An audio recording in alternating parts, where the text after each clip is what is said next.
할렐루야. 오늘도 이 아침에 기도하는 자리에 나오신 여러분 모두를 주님의 이름으로 환영하고 축복합니다. 우리 다 같이 찬송하면서 새벽 기도 자리로 나아가겠습니다. 찬송가 310장, 찬송가 310장, 옛날 찬송가는 410장입니다.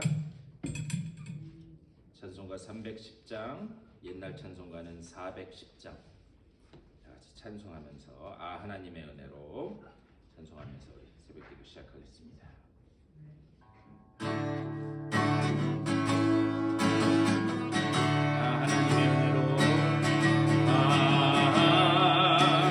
하나님의 은혜로 있을 데 없는 자 왜 구속하여 주는지 난 알 수 없도다. 내가 믿고 또 의지함은 내 모든 형편 하시는 주님 늘 보호해 주실 것을 나는 확실히 아네.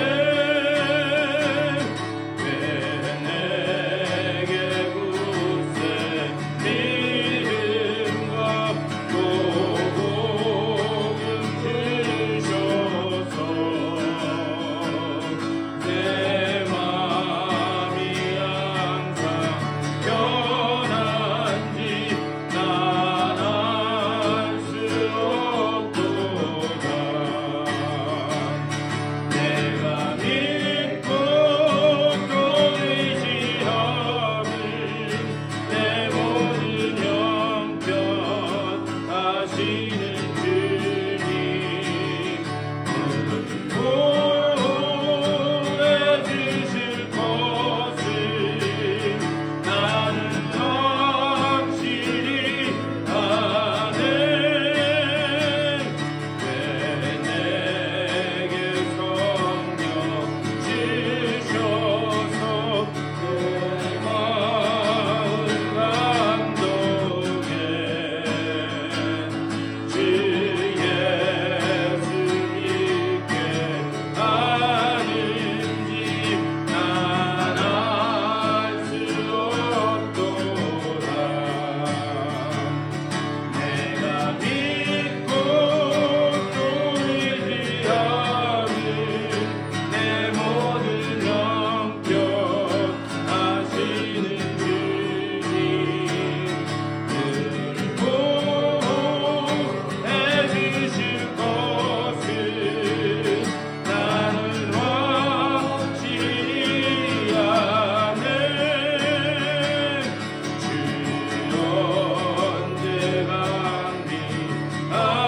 감리하실지 복밤의 온낮에 또 주님 만나 그것도 난 알 수 없도다. 내가 믿고 또 의지함은 내 모든 형편 하시는 주님 늘 보호해 주실 것을 나는 확실히 아네. 우리 그대로 다 같이 한 목소리로 기도하며 나가겠습니다. 받을 은혜를 사모하는 마음 가지고 주여 우리들의 마음문을 열어주시사 오늘도 신령과 진정으로 주님 앞에 기도하며 나아가는 복된 기도의 자리 되게 하여 주시옵소서. 다 같이 기도하며 나가겠습니다. 주님의 크신 사랑과 은혜를 감사드립니다. 아버지 오늘 우리들 이곳으로 불러주시고 주님 앞에 아버지 기도하며 나아가게 하시니 감사드립니다. 아버지 우리가 드리는 기도의 자리 가운데 주님 함께하여 주시고 아버지 말씀 드리는 이 자리에서 주님을 만나고 돌아가는 아버지 복된 시간 될 수 있도록 주님 인도하여 주시옵소서. 주님의 은혜를 아버지와 우리 함께하시는 주님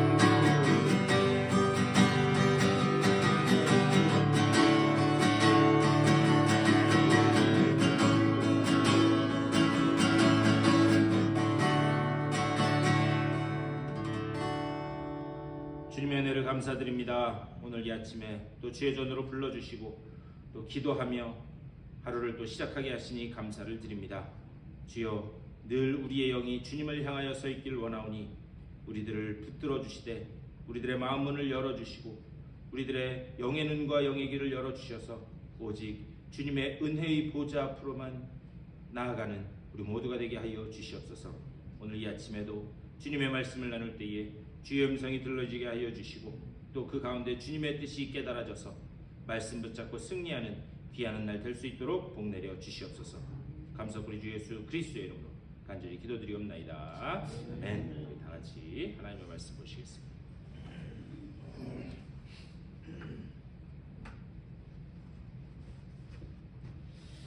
우리 오늘 열왕기상 우리 21장 한번 더 보도록 하겠습니다. 21장 우리 16절 말씀부터 보겠습니다.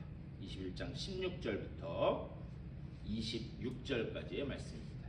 마이크 조금만 키워주실래요? 21장 16절에서 26절까지의 말씀, 우리 여러분들 성경책 펴시고 한 절씩 교독하시겠습니다. 아합은 나봇이 죽었다 함을 듣고 곧 일어나 이스라엘 사람 나봇의 포도원을 차지하러 그리로 내려갔더라.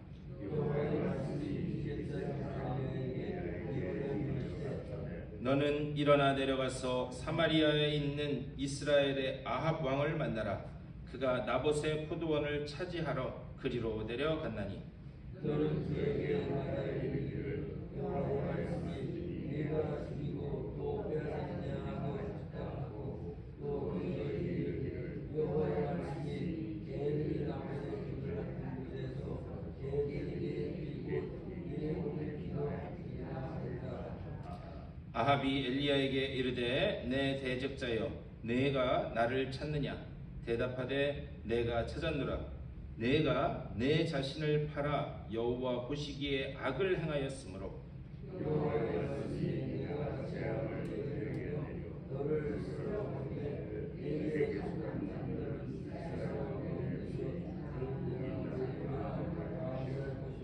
또 내 집이 느바스의 아들 여로보암의 집처럼 되게 하고 아히야의 아들 바아사의 집처럼 되게 하리니 이는 내가 나를 노하게 하고 이스라엘이 범죄하게 한 까닭이니라 하셨고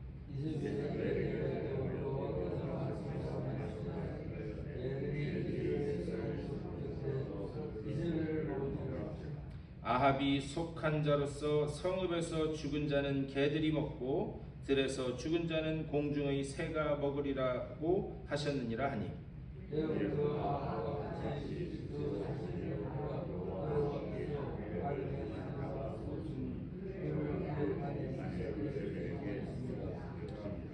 그가 여호와께서 이스라엘 자손 앞에서 쫓아내신 아모리 사람의 모든 행함같이 우상에게 복종하여 심히 가증하게 행하였더라. 우리 29절까지 계속 읽겠습니다. 27절 읽으시면 돼요.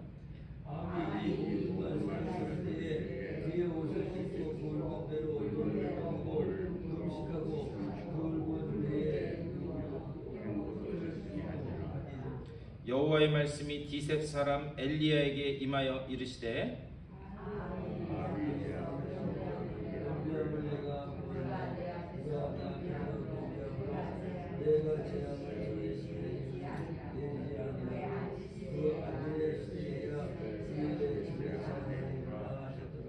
아멘. 오늘 말씀 가지고 말씀 나누도록 하겠습니다. 그냥 21장 끝절까지 읽었습니다. 우리 이권사님도 또 오셔서 감사하고 또 우리 권집사님도 건강 회복돼서 오셔서 참 감사합니다. 오늘 22장, 21장 뒷부분 말씀을 읽었는데요. 이제 어제 읽은 나봇의 그 포도원 이야기, 그 나봇의 포도원 이야기가 어떻게 끝을 맺는가, 그 앞에 부분과 연결해서 말씀을 좀 봐야 됩니다. 우리 어제 다 읽으셨겠지만 이 나봇의 포도원 이야기, 이 내용은 간단한 거예요. 이 아합 왕의 왕궁 곁에 이 나봇이라고 하는 사람의 이 포도원이 있었다는 거죠. 그런데 이 아합 왕이 자기의 채소, 즉 자신의 먹거리를 이렇게 왕궁 곁에서 기르면 더 좋을 것 같아서 그 나봇에게 가서 내가 그 땅을 당신한테 사든지 아니면 내가 더 좋은 땅으로 바꿔줄 테니까 나한테 팔든지 바꾸든지 해달라 이렇게 요구를 한 거예요. 왕이 요구를 했는데도 그 나봇이 그것을 거절했다는 거예요. 그 거절한 이유가 무슨 이유였는가? 유대인들에게 있어서 이 땅이라고 하는 것은 이것은 그냥 뭐 조상 때로부터 유산으로 물려받은 그것이 아니라 그 안에는 언약으로 이게 가나안 땅을 정복한 후에 하나님이 12지파에게 다 분배를 해주셨어요. 그러니까 하나님이 주신 땅이다. 이것은 언약이다 라고 하는 개념이 유대인들에게는 있었습니다. 그러니까 땅은 함부로 사고 팔 수 있는 것도 아니었고 혹시 뺏기거나 팔더라도 희년이 되면 반드시 돌려주게 되어 있는 게 그게 땅이었어요. 그래서 이 나봇이 나는 아무리 왕이셔도 내가 바꾸거나 팔 수 없습니다. 이렇게 얘기해요. 그랬더니 그 이야기를 듣고 이 아합도 이스라엘의 왕이기 때문에 언약이라고 하는 개념이 땅에 있는 것을 잘 알고 있었습니다. 그러니까 이러지도 못하고 저러지도 못하고 집에 와서 왕궁에 와서 끙끙 앓았더니 와이프가 나타나서 이세벨이 나타나서 그래서 어떻게 해요? 걱정하지 마. 내가 해줄게. 예? 그렇게 해서 결국은 나봇을 누명을 씌워서 죽였다라고 하는 것이 그게 나봇의 포도원 그 이야기였습니다. 오늘 이 읽은 말씀은 이제 그 이세벨이 나봇을 누명 씌워서 죽인 그 이후에 벌어진 일들이 오늘 우리가 읽은 그 말씀입니다. 17절과 18절에서 이렇게 말씀해요. 여호와의 말씀이 디셉 사람 엘리야에게 임하여 이르시되 너는 일어나 내려가서 사마리아에 있는 이스라엘의 아합 왕을 만나라. 그가 나봇의 포도원을 차지하러 그리로 내려갔나니 이제 포도원을 나봇이 죽었기 때문에 그것을 가지러 갔다는 거예요. 그래서 엘리야가 하나님의 그 말씀을 듣고 아합 왕에게 나타납니다. 그리고 이제 하나님이 그 악한 일을 한 아합과 이세벨에게 내리신 심판의 내용이 19절부터 25절까지의 말씀이에요. 우리 좀 길긴 하지만 이런 배경 지식을 가지고 19절부터 25절까지 우리 한 절씩 다시 한번 교독해 보겠습니다. 제가 19절 읽겠습니다. 너는 그에게 말하여 이르기를 여호와의 말씀이 내가 죽이고 또 빼앗았느냐고 하셨다 하고 또 그에게 이르기를 여호와의 말씀이 개들이 나봇의 피를 핥은 곳에서 개들이 내 피 곧 내 몸의 피도 핥으리라 하였다 하라. 아합이 내게 이르기를 내가 나를 찾느냐 대답하되 내가 찾았노라 내가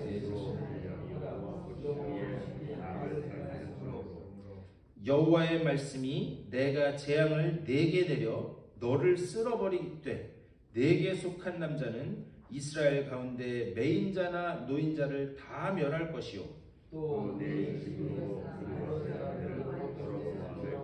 되게 하고 아히야의 아들 아하사의 집처럼 되게 하리니 이는 내게 말하고 이스라엘이 모세에게 하리니라. 이세벨에게 대하여도 여호와께서 말씀하여 이르시되 개들이 이스라엘 성읍 곁에서 이세벨을 먹을지라.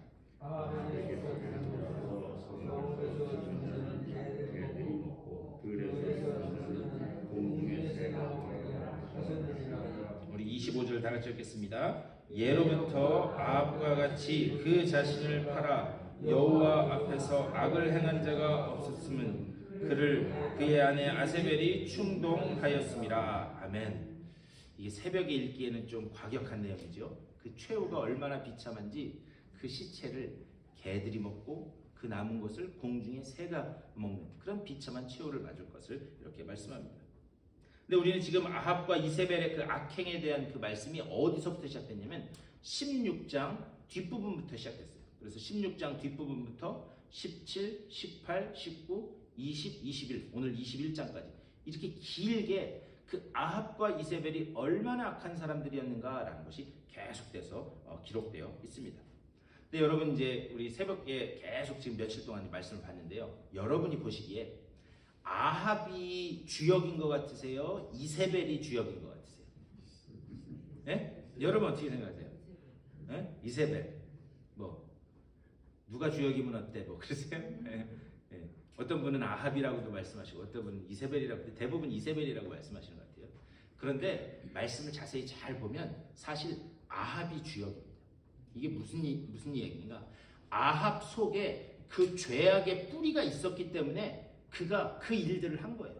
다시 말하면 그 속에 죄악의 뿌리가 있는데 이세벨이 그 죄악의 뿌리를 계속 건들면서 충동질을 한 거예요. 그러니까 그게 이 아합이 넘어갈 수밖에 없었습니다. 우리도요, 이 사탄이 사람을 이렇게 유혹하고 미혹하게 해서 넘어지게 한다고 하는데 그게 사탄이 괜히 그러는 게 아니에요. 우리 속에 죄성이 있고 죄악의 뿌리가 있기 때문에 그것을 건드리는 거예요.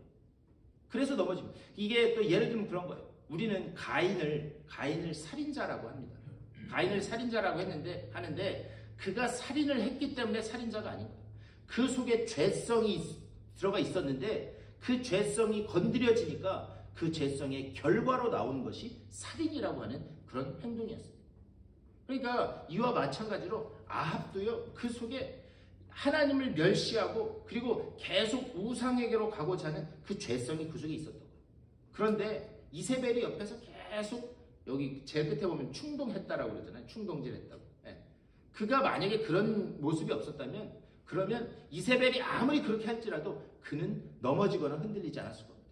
우리가 이런 것들을 잘 볼 수 있어야 됩니다. 그런데 아합이 엘리야를 통해서 심판을 선고받습니다.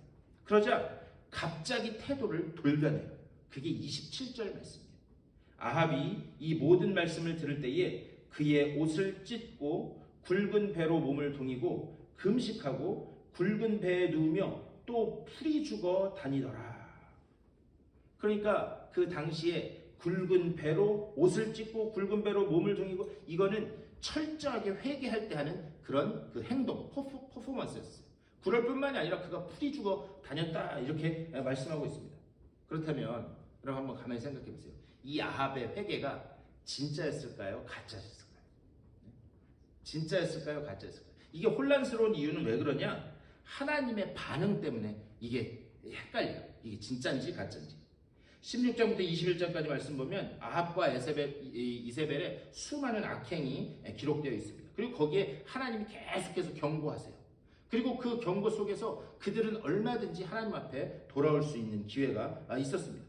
그런데 아합, 이세벨, 아니 북이스라엘의 그 백성들까지 그들이 변했는가? 그러지 않았다는 거죠. 그런데 더 이상한 건 뭐냐? 그들이 그 수많은 경고 속에서도 변하지 않았는데 그런데 그들이 어떻게 했어요? 그들이 아무 일 없이 무탈하게 잘 살았어요. 잘 먹고 잘 살았어요. 여러분들 그런 모습을 보시나요? 그리고 사실 성경에는 이 아합의 이 악행이 많이 기록되어 있는데 역사적으로 보면 아합이 정치는 잘했대요. 예. 그래서 그냥 잘 나라가 평안하게 운행될 수 있었다고 그래요. 그렇다면 아니 그렇게 악행을 하고 하나님 그렇게 경고를 하셨음에도 불구하고 아무런 회개도 하지 않았던 그들이 어떻게 잘 먹고 잘 살 수 있었는가? 그리고 지금 여기서 심판을 선고받자 굵은 배로 옷을 찢고 굵은 배로 몸을 동이고 그리고 풀이 죽어 다니고 그리고 회개하고 다녔다. 근데 이 회개가 진짜인 거냐 아닌 거냐? 그런데요, 이 회개가 진짜인 것처럼 보이기는 해요. 왜 그런가? 하나님의 반응을 보면 알 수 있어요. 하나님의 반응이 우리가 읽은 제일 29절 마지막 말씀입니다. 아합이 내 앞에서 겸비함을 네가 보느냐? 내가 내 앞에서 겸비함으로 내가 재앙을 저희 시대에는 내리지 아니하고 그 아들의 시대에야 그의 집에 재앙을 내리리라 하셨더라. 이게 지금 엘리야에게 하나님이 하시는 말씀입니다. 그러니까 하나님은 아합의 회개를 진짜 회개로 지금 보고 있다라는 거예요. 그런데 하나님은 그렇게 보시는데 솔직하게 여러분은 이게 진짜인 것처럼 보이세요? 가짜인 것처럼 보이세요? 이제 헷갈리죠? 예? 제가 처음에 그냥 모르고 넘어갔는데 자꾸 이렇게 질문하니까 이게 진짜인지 가짜인지. 그런데 솔직하게 제가 봐도 가짜인 것처럼 보여요. 이제 회개하는 게 지금 가짜인 것처럼 보입니다. 어떻게든 지금 하나님이 말씀하신 그 심판을 면해보려고 하는 그런 눈속임으로밖에 보이지 않습니다. 그런데 문제는 하나님이 이것을 회개로 보고 있다는 거예요. 거기서 헷갈리는 거예요. 과연 왜 그러셨을까? 하나님은요, 형식적인 회개라도 그것을 받아주신다는 거예요. 예를 들면 그런 거예요. 우리도 어려서 아이들 키워봤잖아요. 아이들 키우면서 아이가 어렸을 때 무언가 잘못을 해요. 그러면 너 왜 그랬어? 너 다시 그렇게 할 거야 안 할 거야? 라고 하면 애들이 뭐라 그래요? 다시 할 거예요. 그래요? 아니죠. 안 할게요.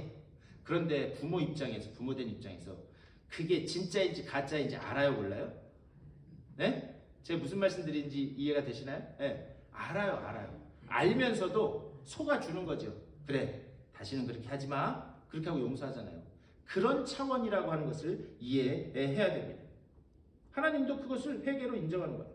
그런데 우리가 여기서 끝나면 되는 게 아니라 여기에서 하나님의 아주 그 마음이 딱 뜨끈해지는 그런 하나님의 사랑을 우리가 볼 수 있습니다. 무슨 얘기냐? 제가 이 열왕기서를 시작하면서 말씀드렸어요. 이 열왕기서를 처음 받아든 사람들은 어떤 사람들이었는가? 지금 바벨론의 포로로 가 있는 그런 포로민들이었어요.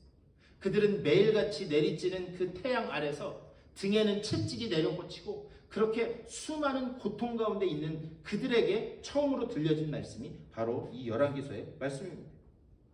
그런데 그런 포로민들이 이 글을 읽었다고, 지금 오늘의 이 내용을 읽었다고 한번 여러분 생각해 보세요. 아, 하나님은 이렇게 형식적으로라도 회개하면 받아주시는데 우리는 그것도 안 했구나. 우리는 그것도 안 했더니 결국에는 우리가 이 태양 아래서 내 등에 내리꽂는 이 채찍의 고통 가운데 있는 거구나. 그러면서 자기 자신들을 다시 돌아볼 수밖에 없었다라고 하는 사실입니다. 하나님은 형식적으로 회개하더라도 다 속아주시는데 심판을 유보하면서 기회를 주고 기다려주고 계시는데 우리는 이것마저도 안 했구나.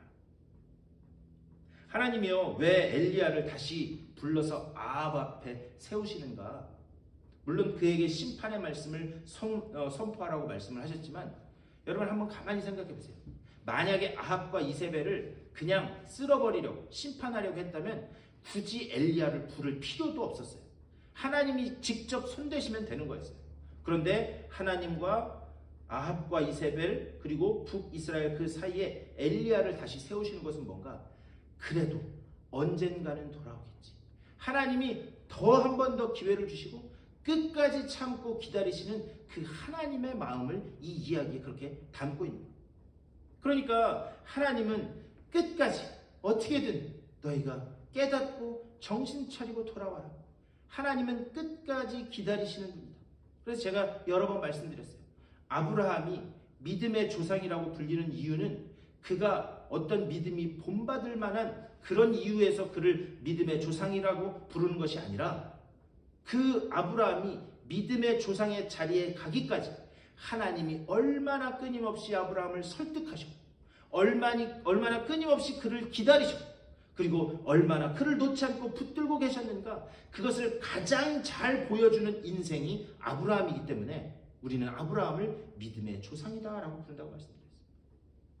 결국 그 하나님의 끝까지 기다리시는 그 사랑이 이 이야기에 담겨 있는 거예요. 하지만 그럼에도 불구하고 결국 돌아오지 않았던 이 아합은 어떻게 되는가? 이세벨과 함께 이 예언처럼 나중에 이제 열왕기하 말씀 가면은요, 이 아합이 어떻게 죽는지 그것을 아주 자세하게 기록하고 있는데 그 사람의 형체도 알아볼 수 없을 만큼, 그 이름도 기억되지 못할 만큼 그가 완전히 없어지는 것을 볼 수 있습니다. 오늘 이 말씀을 통해서 결국 우리에게 하시는 말씀은 뭐냐? 하나님은 끝까지 우리를 기다리신다. 끝까지 우리에게 손 내밀고 계신다. 그래서 찬송에도 그런 거 있죠. 어서 돌아오, 어서 돌아만 오라. 하나님은 여전히 우리에게 손 내밀고 계신다라고 사실. 우리가 기억해야 될 것은 무엇인가? 여전히 손 내밀고 계신 그 주님 앞으로 나아가서, 특별히 십자가 앞으로 우리가 나아감으로 인해서 이제 그 은혜의 보좌 앞에서 은혜를 누리는 것, 그것이 하나님이 우리에게 원하시는 일인 줄 믿습니다. 오늘도 말씀 생각하면서 기도할 때 끝까지 두 팔 벌려 기다리고 계신 그 주님의 품 안에서 그 주님께서 주시는 놀라운 은혜, 그 사랑을 이제부터 누리며 살아가시는 여러분의 삶 되실 수 있게 되기를 주님의 이름으로 간절히 축원합니다. 우리 다 같이 기도하겠습니다. 말씀을 생각하면서 하나님, 내가 십자가 앞으로 온전히 나아가게 하여 주시옵소서. 우리의 시선을 하나님께만 모을 수 있도록 주여 붙잡아 주시옵소서. 그래서 그 은혜와 사랑을 온전히 누리는 우리들의 삶이 되게 하여 주시옵소서. 기도하시고 교회를 위해서, 특별히 아픈 분들을 위해서, 그리고 또 여러분들의 개인적인 기도의 제목들을 놓고 기도하시고, 우리 또 삶의 자리로 돌아가시고 친교하시고 또 하도록 하겠습니다. 우리 다 같이 기도하겠습니다. 우리 주님의 크신 사랑과 은혜를 감사드립니다. 아버지, 오늘 이 아침에도 말씀으로 기도로 하루를 시작하게 하시니 감사를 드립니다.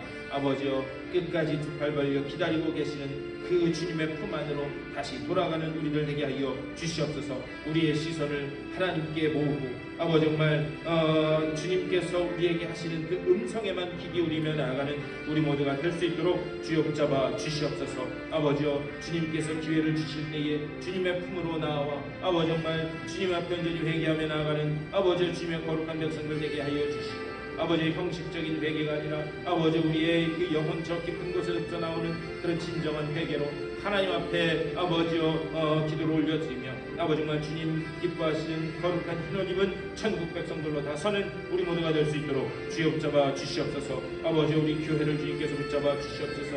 머리 대신 그 주님만을 바라고 아버지 정말 그 머리 대신 그 주님의 은혜 안에서만 뛰어노는 아버지 우리 모두가 될 수 있도록 주여 붙잡아 주시고 좀 인도하여 주시옵소서. 주님이 말씀하시고 이끄시는 그 길로만 나아가게 하여 주시고, 그 길 가운데 아버지 정말 하나님께서 약속하신 그 언약의 성취를 맛보는 아버지 우리 교회 될 수 있도록 인도하여 주시고, 각자 있는 자리에서 충성하며 맡겨주신 복음과 선교의 사명을 아버지 온전히 감당하는 우리 교회 될 수 있도록 주여 붙잡아 주시옵소서. 특별히 육체의 질병으로 고통받는 이들이 있습니다. 아버지여, 한 분 한 분 주님 찾아가시고 주의 피 묻은 손으로 안수하시사 아버지 온전히 병만은 떠나가고 회복되는 귀한 역사가 나타날 수 있도록 주여 붙잡아 주시옵소서. 아버지여, 다시 주님의 전에 나와 기쁨으로 예배할 수 있도록 아버지 정말 그들에게 힘과 용기를 허락하여 주시고, 아버지여 주님께서 주신 그 건강한 육체를 가지고 주의 영광 위에 온전히 쓰임받는 그들 될 수 있도록 주여 건강의 복을 주님 더하여 주시옵소서. 오늘 하루도 말씀과 기도로 시작하는 주님의 귀한 백성들입니다. 주여 한 분 한 분 찾아가시고 주여 주님의 그 놀라운 능력으로